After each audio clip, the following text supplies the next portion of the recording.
So, economic actions questions. You might have noticed, and I haven't talked too much about this due to time constraints, but you might have noticed in the syllabus it mentions these EN essays. These EN essays were things that I have assigned. I haven't done too much with.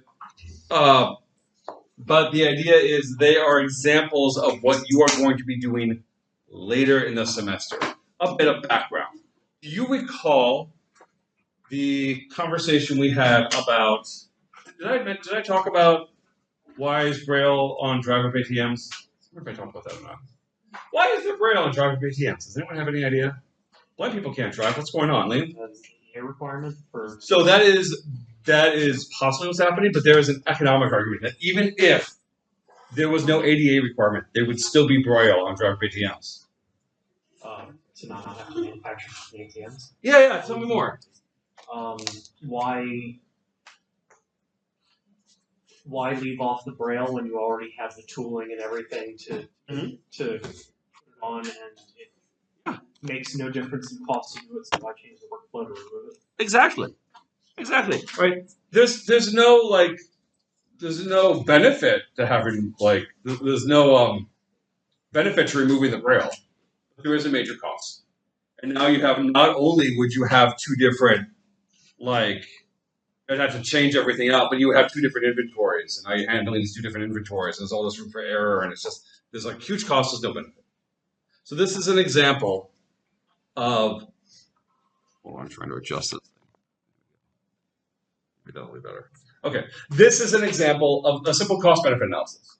But what we did is we identified a contradiction. Why is there Braille on drive ATMs? Even though blind people can't drive, what's the use there? And while we can come up with some corner cases, there's ADA, there's a scenario where there's a blind person in the back of a car, and the taxi cab driver is dropping them off there. They don't want to tell the cab driver their PIN. Right? This is weird corner cases. But we can also think about it in terms of cost-benefit analysis from the perspective of the producer. And when we do that, when we put ourselves in someone else's shoes and apply our economic way of thinking, and remember that people do not act randomly, that people are rational, and go through the economics of it, realize, oh, this actually makes a lot of sense. This weird thing we see in the world actually makes sense. That, in essence, is the economic naturalist assignment. There are all these weird contradictions in the world, seemingly puzzling things. And the assignment is essentially identifying some of those puzzles and then using economics to explain. This assignment comes from Cornell economist Robert Frank, who took a lot of his students' essays and wrote this great book, The Economic Naturalist, which, by the way, you can buy pretty cheaply used online. I used to require people to buy this book, but because this is a Z course, they say you can't do that anymore. I'm like, it costs $5. They say we don't care. 0 is 0. Okay. So I no longer require you to buy the book. I no longer make assignments out of it. I used to have required reading from it.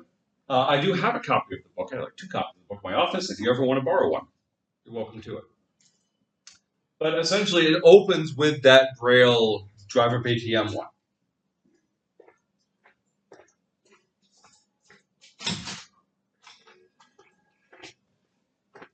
This semester, you'll be doing that assignment.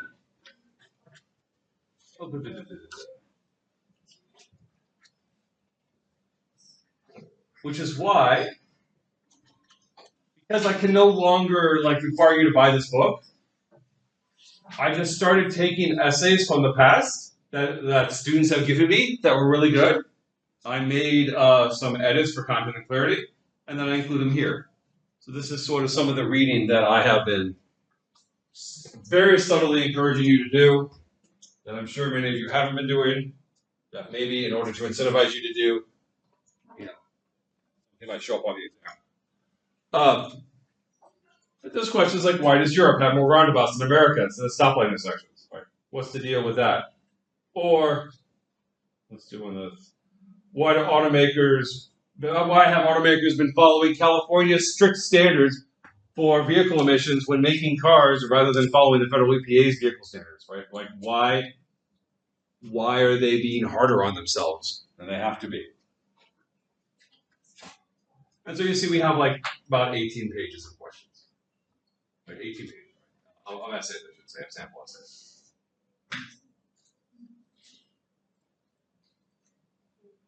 Now, in order to do this assignment, though, you first have to come up with a question. It's not very interesting if I give you a question to answer. It's much more interesting if you come up with a question and then you answer it. So this assignment is actually in two parts. The first part of the assignment, coming up with questions, is the one that's due on the 10th of March. So I'm going to spend some time here talking about that assignment and the expectations for it and how you can approach it. Because you can't have a good essay unless you have a good question. And all the stuff I'm talking about, if you go into Unit 2, you can see right here in Economic Naturalist questions. First things first, I'm a big fan of examples. I learn a lot from examples, so I'm going to give you examples. Every question in the selected essays, that's an example of a good question. I gave you some questions in class, like when I talked about the ordeals at the beginning of the semester. You know, why do medieval people use these crazy ordeals and have people stick their hands in boiling water as a part of their justice system? Like, what's the deal with that? That's a good question. That, you know, that's not a question you could use. I also copied every single question down in the Economic Naturalist Frank book, in the Economic Naturalist book. There's the keypad that Braille on Rick Dian's one. And so if you come up with a question, you are expected to do a control find and make sure this question is not here. Because these are examples, you cannot use these questions. Or ones that are trivially the same. You know, so like if someone mentions like, they pick a low-income country, as there was happening in this low-income country, and you just change it by selecting a different low-income country, that's not going to fly. You have to come up with something really different. If you're like, I don't know how I'm going to do that, this is why also this document right here, the second link. And what this is tips.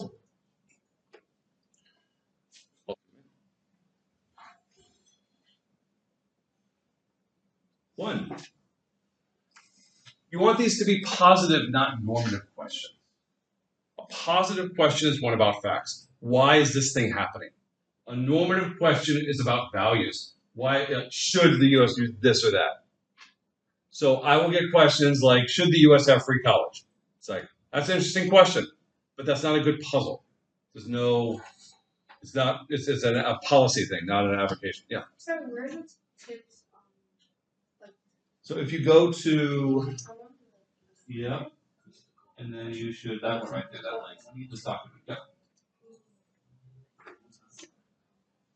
Similarly, no policy or hypothetical questions.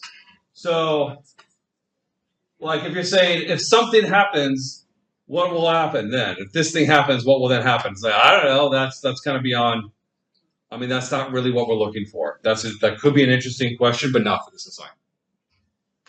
What will happen if the U.S. encourages Ukraine to have peace? I don't know. Lots of different things. The word why, you will note in these samples, shows up a lot. Most good questions begin with the word why. That is not a necessary condition. I think there's like literally one question here that does begin with why, so I don't want to say it has to begin with why. And it's not sufficient. There's lots of why questions that are not good. It's really not sufficient. But it's a good indicator. When I'm grading these, when I'm looking at these, and I see a question that's beginning with why, I'm like, ooh. Now look at that carefully. Yeah. What if you come up with like a good question on your own, and like you didn't look at the example sheet, but then it happens down the line? So that's why I say for every question you come up with, just do a control find and see if it's there. Like if you're sitting there like, you know, I noticed that laptops have this like thing on them. They can be used in any electrical standard. They have a converter built in. And other appliances don't have that. So you can use, you know, this laptop will work fine in different countries, but like my microwave won't. What's the deal with that? And so you might think that's a good question. And what you can do is you can go to the EN questions essay and you can do Control P, oh, not Control P, Control F, and search for keywords like laptop. And you see it's there. It's already there. Why can laptop computers use the electric but not other appliances operate on any country's electrical standard? So you're expected to do a little research to see if it's already been used. But it's, the the control F is a really fantastic function. Any other questions?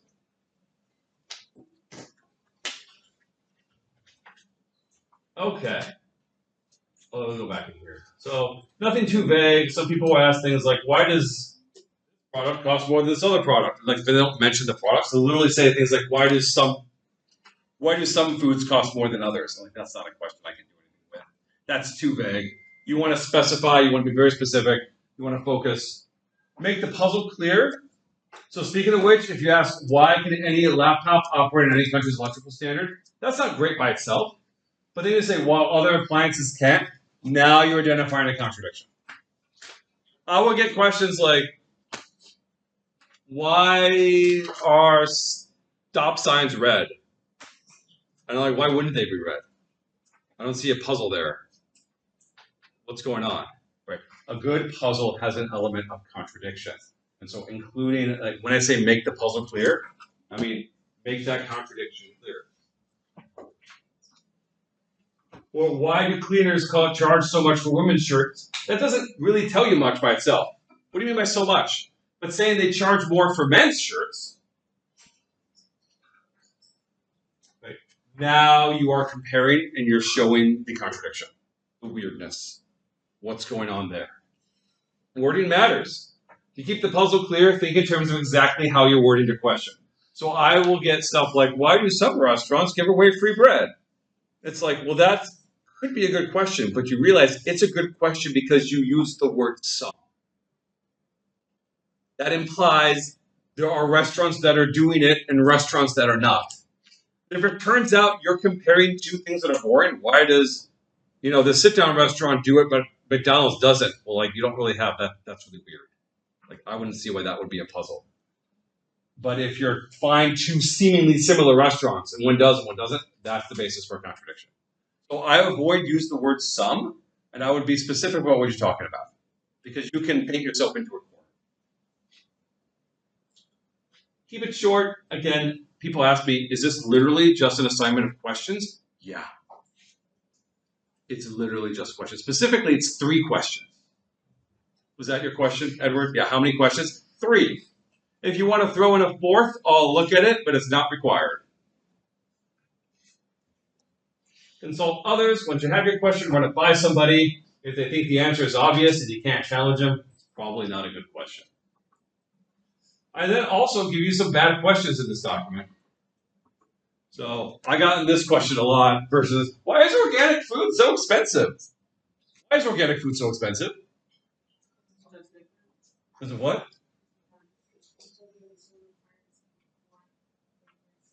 Yeah, it's more labor intensive, right? They're not using chemical fertilizers, right? Yeah, it's like, we all know that. Right? Some people say it tastes better. We all know that. This is not interesting. People say, why are designer clothes so expensive? And then sometimes they'll select that, even though I tell them not to. And then they'll say, it's because the clothes are really good. This is not interesting. You are not applying any economics here. This is not a puzzle. So a good version would identify a product that isn't any better than a cheaper option, right? So if you say, why are these clothes so expensive when there are identical clothes that are just as good, that are cheaper? That is a puzzle. That is a puzzle. I will also get stuff like this. I got this one a lot. Why do women have to buy feminine care products, right? Why do women have to buy tampons? Like, why is that? Because they don't choose, right? Men don't have to buy this stuff. Why don't they give this to women for free? Because it's not like you choose to need it. It's like, this is not a puzzle. It's not puzzling why you have to pay somebody to buy something, to make something that you need or want. You might as well say, why do people have to buy houses? Because you're incentivizing people to build houses. So don't confuse this is not fair with this is puzzling. A good version would compare, again, that element of contradiction is clear, compare feminine care products with another product that people do not have to pay for, that someone has to make but people don't have to pay for. Now you have a contradiction. Now this is interesting.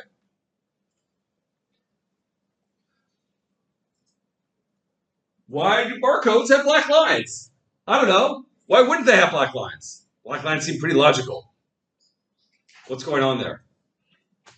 Okay. Again, no contradiction here. I've gotten questions about why products are particularly shaped. Why wouldn't be that shape? Or size? Why not that size? Again, why are stop signs red? It seems pretty reasonable why they would be red. I don't understand what's wrong with that. Right? You're looking for the contradiction.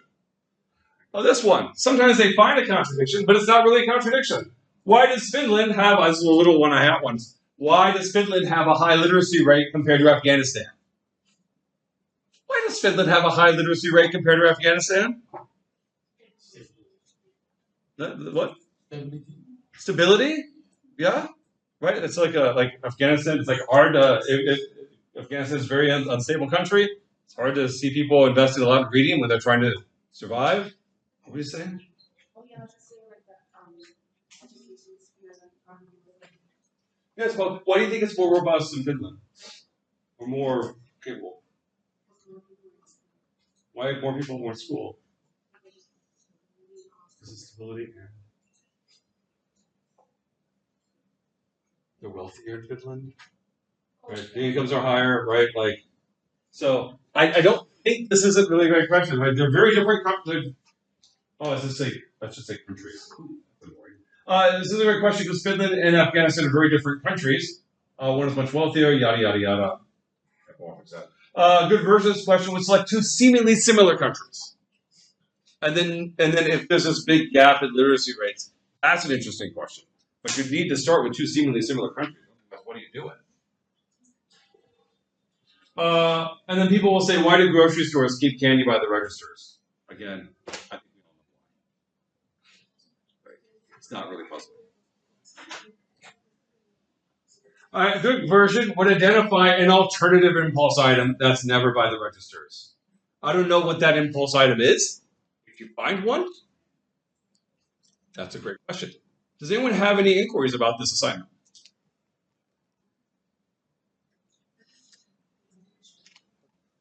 Yeah, David. We have to come up with 3 questions. So you will submit them on Blackboard. Yeah. So if you go to this, don't answer them. Sometimes people want to answer them for some reason. Resolve the book, the document, acceptable file format. You can put it in a PDF or a doc. Some people want to submit them to me in pages, like the pages format. I can't read that, so don't do that. Number your questions. So that way, when I respond back to you, I always give feedback, and I'm like, 1 is good, 2 is okay, 3 has these issues. So, but you just submit them through the Blackboard assignment page. Yeah.